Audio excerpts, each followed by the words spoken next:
செந்தில் ஜோதிட வாஸ்து கன்சல்டன்ட் சென்னையிலிருந்து. இப்போ பார்த்தீங்கன்னா இந்த மாதம் பார்த்தீங்கன்னா நம்ம அந்த ஐப்பசி மாத பலன்களை தான் பார்க்க போகிறோம். அதுக்கு முன்னாடி இந்த ஐப்பசி மாதம் பார்த்தீங்கன்னு வச்சுக்கிங்களேன், பொதுவாக என்னென்னாக்கா இந்த ஐப்பசி மாதம் பார்த்தீங்கன்னா நிறைய விழாக்கள் உள்ள மாதம். ஏன்னா இந்த மாதத்தில் தான் பார்த்தீங்கன்னா தீபாவளி, பசங்களுக்கெல்லாம் ஒரே கொண்டாட்டம், எப்போ பட்டாசு வாங்கி தருவாங்கன்னு சொல்லிட்டு.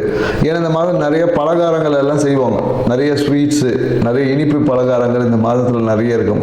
அதே போல் நல்லா பார்த்தீங்கன்னா நல்ல அந்த முறுக்கு, அதிரசம், ஒட்டவடன்னு சொல்லிட்டு அப்படியே இந்த வறுத்த உணவுகளை அதிகமாக நம்ம எடுத்துப்போம். மேலும் பார்த்தீங்கன்னா குடும்பத்தில் எல்லாருக்கிட்ட ஒரு மகிழ்ச்சி வந்து இந்த காலத்தில் ரொம்ப அதிகமாக இருக்கும். குடும்பத்தில் பார்த்தீங்கன்னா மகிழ்ச்சி இருக்குது. ஏன்னா தீபாவளிக்கு போனஸ் கொடுப்பாங்க, நிறைய பேர் பண்டு போட்டிருப்பாங்க. இது எல்லாமே இந்த மாதத்தை வந்து சிறப்பிக்க கூட ஒவ்வொரு காரணம் இருக்குது. அதே போல் தான் பார்த்தீங்கன்னா இந்த ஐப்பசி மாதம் பார்த்தீங்கன்னா நிறைய கிரக மாற்றங்களும் இருக்குது. ஏன்னா இந்த குரு பகவான் பார்த்தீங்கன்னு வச்சுக்கோங்க, அதிசாரமாக கடகத்தில் வர்றார், ஐப்பசி மாத தொடக்கத்திலே வந்துடுறார். மேலும் பார்த்தீங்கன்னா புதன் பகவான் பார்த்தீங்கன்னு வச்சுக்கோங்க, இந்த ஐப்பசி மாதத்தில் பார்த்தீங்கன்னா விருட்சகத்துக்கு போகிறார், துலாத்துலேருந்து விருட்சகத்துக்கு போகிறார்.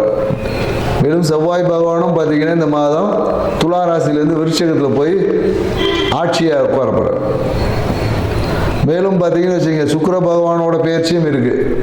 ஏன்னா சுக்கிர பகவான் பார்த்தீங்கன்னா நவம்பர் 2ஆம் தேதி பார்த்தீங்கன்னா கன்னியிலேருந்து துலாத்துக்கு வர்றாரு ஆட்சியாக. ஸோ மேலும் பார்த்தீங்கன்னா சூரிய பகவான் பார்த்தீங்கன்னா ஐப்பசி மாதம் எப்போதும் துலா ராசியில் இருப்பார். ஏன்னா துலா ராசியில் பார்த்தீங்கன்னா சூரிய பகவான் நீசம். ஸோ இப்படி இவ்வளோ கிரக மாற்றங்கள் இந்த மாதத்தில் இருக்கிறதுனால நிறைய விஷயங்கள் இந்த மாதத்தில் நடக்க போகுதுன்னு சொல்லலாம். எல்லா ராசிக்காரர்களுக்கும் ஏதோ ஒரு விதத்தில் ஆரம்ப கட்டங்களில் நிறைய நற்பலன்களில் மாத பாதிக்கு அப்புறமா சில நற்பலன்கள் குறையவும் வாய்ப்பு இருக்குது. சில ராசிக்காரர்கள் பார்த்தீங்கன்னா ஆரம்ப கட்டத்தில் நற்பலன்கள் கொஞ்சம் கம்மியாக இருக்கும்.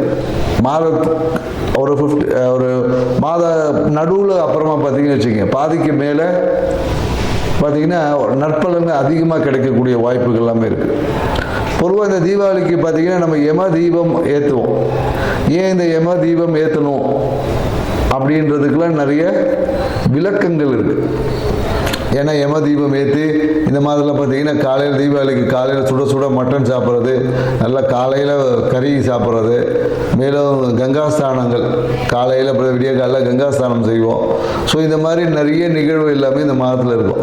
இந்த மாதத்து இதெல்லாம் ஏன் செய்யணும் அப்படின்ற ஒரு இருக்குது. ஏன்னா இதுக்கு ஆன்மீகத்தில் நிறைய விஷயங்கள் சொல்லியிருப்பாங்க. ஏன்னா நரகாசுரனை வதம் பண்ணதுனால நம்ம அதை கொண்டாடுறோம் அப்படின்னு சொல்கிறாங்க. இங்கே நரகம் என்னாவே என்ன சொல்லுவோம்னா, நம்ம இருட்டு, குளிர்ச்சி, இது ரெண்டு தான் நரகம். ஏன்னா இருட்டில் தான் பார்த்தீங்கன்னா பயம் இருக்கும். ஏன்னா நரகத்தில் பயம் இருக்கும் இல்லையா, சொல்லியிருப்பாங்க எண்ணெய் டஸ்ட்டில் போட்டு வறுப்பாங்கன்னு சொல்லி, அந்த பயம். அதே போல் குளிர்ச்சியில் பார்த்தீங்கன்னு வச்சுக்க, நமக்கு உடம்பு நடுங்கி நம்மளுடைய ரொம்ப சோம்பலாக இருக்கும். ஏன்னா இந்த ஐப்பசி மாதத்துக்கு அப்புறம் பார்த்தீங்கன்னா இருட்டோட தன்மை அதிகமாக இருக்கும், பகலோட தன்மைகள் குறையும். வெப்பத்தோட தன்மையில் காற்றுலேயே பார்த்தீங்கன்னா ஒரு சில்லு காற்றடிக்கும். காற்றுல பார்த்தீங்கன்னா குளிர்ச்சி, ஈரப்பதம் அதிகமாக இருக்கும். ஸோ அப்போ இந்த விஷயங்களை, ஏன்னா இது எல்லாமே பருவகால மாற்றங்களுக்கு ஏற்றாப்படி நம்மளுடைய வாழ்க்கை முறையில் சில மாற்றங்களை செய்து கொண்டால் நம்ம வாழ்க்கை சிறப்பாக இருக்கும். அப்படின்றதுனால தான் சில நிகழ்வுகளை அந்த பருவகால மாற்றத்தின் தொடக்கத்தில் நம்ம செய்வோம். ஏன்னா நம்ம தீபாவளி அன்றைக்கி கங்காஸ்தானம் குளிச்சிடுவோம், அதோட கிடையாது. கங்காஸ்தானம்லாம் அதுக்கப்புறம் பார்த்தீங்கன்னா நைட்டு எல்லாம் 10 மணிக்கு 11 மணிக்கு சில பேர் சாயந்தரம் தான் குளிக்கிறாங்க. ஸோ அப்போ என்ன, இந்த காலகட்டத்தில் கங்காஸ்தானம் என்பதுக்கு குளிக்கணும், சுடு தண்ணியில் குளிக்கணும். ஏன்னா கங்காஸ்தானம்னாவே சுடு தண்ணியில் குளிக்கிறது தான். ஏன்னா அதுக்கு பின்னாடி பெரிய உடனே கங்காஸ்தானம்னா அப்படியே அதுக்கெல்லாம் கேட்காதுங்க. ஏன்னா அதுக்கு பின்னாடி மிகப்பெரிய மருத்துவ விஷயங்கள்லாம் இருக்குது, நிறைய இருக்குது. ஏன்னா இந்த காலகட்டம் குளிர்காலம். இந்த காலத்தில் போயிட்டு நான் வந்து குளிர்ந்த தண்ணியில் தான் குளிப்பேன்னு நிறைய வாதம் சார்ந்த விஷயங்கள் வந்துடும். ஸோ அதனால் மிதமான சூடு உள்ள தண்ணியை குளிக்கணும் அப்படின்ற ஒரு அறிவியல் விஷயத்தையும் புரிஞ்சுக்கணும். மேலும் இந்த காலகட்டத்தில் என்னென்னாக்கா வறண்ட உணவுகள், அதாவது இந்த காலத்தில் போயிட்டு நான் பழம் சாப்பிட்டாலும் சளி பிடிச்சிடும். ஃப்ரூட்ஸ்லாம் அதிகமாக இந்த காலகட்டம் எடுக்கக்கூடாது. வறண்ட உணவுகள், ஆயில் ஐட்டமாக எடுக்கணும். ஏன்னா கொழுப்புத்தன்மை நம்ம உடம்புல இருந்தால் தான் குளிரை எதிர்கொள்ளக்கூடிய ஆற்றல் நமக்கு கிடைக்கும். அப்படின்றதுனால தான் வறண்ட அந்த மட்டன் சாப்பிட்றது, வறண்ட அந்த முறுக்கு அதிரசம் இனிப்பு உணவுகளை சேர்த்துக்கொள்ளும் போது நம்மளுடைய உயிர் தன்மை நல்லாயிருக்கும் அப்படி. ஏன்னா ஆன்மீகம் சார்ந்த விஷயத்தில் நிறைய விளக்கங்கள் நிறைய பேர் கொடுத்துருப்பாங்க. ஸோ நம்ம இது வாழ்வியல் சார்ந்த விஷயத்தில் ஒரு சிறிய விளக்கத்தை நம்ம புரிஞ்சுக்கணும். எதுக்கு இந்த காலகட்டத்தில் பொங்கல் அப்போ ஏன் பொங்கல் தான் செய்கிறோம் இல்லையா, அப்போ ஏன் அதிரசம் முறுக்கெல்லாம் செய்கிறதில்லை நம்ம. ஸோ பருவ காலங்களுக்கு ஏற்ற மாதிரி நம்மளுடைய உணவு பழக்க வழக்கம் இதை தான் பாரம்பரியம் சொல்லுது. ஏன்னா நம்ம இன்னைக்கு பாரம்பரிய விஷயங்களில் நிறைய மறந்துட்டோம். தீபாவளி ஒரு சினிமா பார்க்குறதோட முடிஞ்சு போச்சு. போய் புது படம் பார்த்துட்டு 4 பட்டாசு வெடிச்சுட்டு கவர்மெண்ட் கவுந்தடிச்சு படுத்துக்க வேண்டியதாக இருக்குது. ஸோ இது வாழ்க்கையில் நம்ம முன்னோர்கள் நமக்கு கொடுத்த வரக்கூடிய காலங்களை எதிர்கொள்ளக்கூடிய ஆற்றல் நம்ம ப்ரிப்பரேஷன். ஏன்னா மார்கழி மாதம் குளிர் தாங்க முடியாது. அதுக்கான ப்ரிப்பரேஷனை முன்னாடியிலேருந்து இந்த காலகட்டத்தில் நம்ம தொடங்கும். ஏன்னா அடுத்தது கார்த்திகை மாதம். அப்போ பார்த்தீங்கன்னா கார்த்திகை தீபம் ஏற்றுவோம். ஸோ வெளிச்சத்தை வெப்பத்தை அதிகம் பண்ணுவோம். ஸோ இந்த மாதிரியான நிகழ்வு எல்லாமே இருக்குது என்ற ஒரு புரிதலோட இந்த ஐப்பசி மாத ராசி பலன்கள் ஒவ்வொரு ராசிக்கும் என்ன மாதிரி இருக்குன்றதை நம்ம பார்க்க போகிறோம். வாங்க வீடியோக்குள்ள போகலாம்.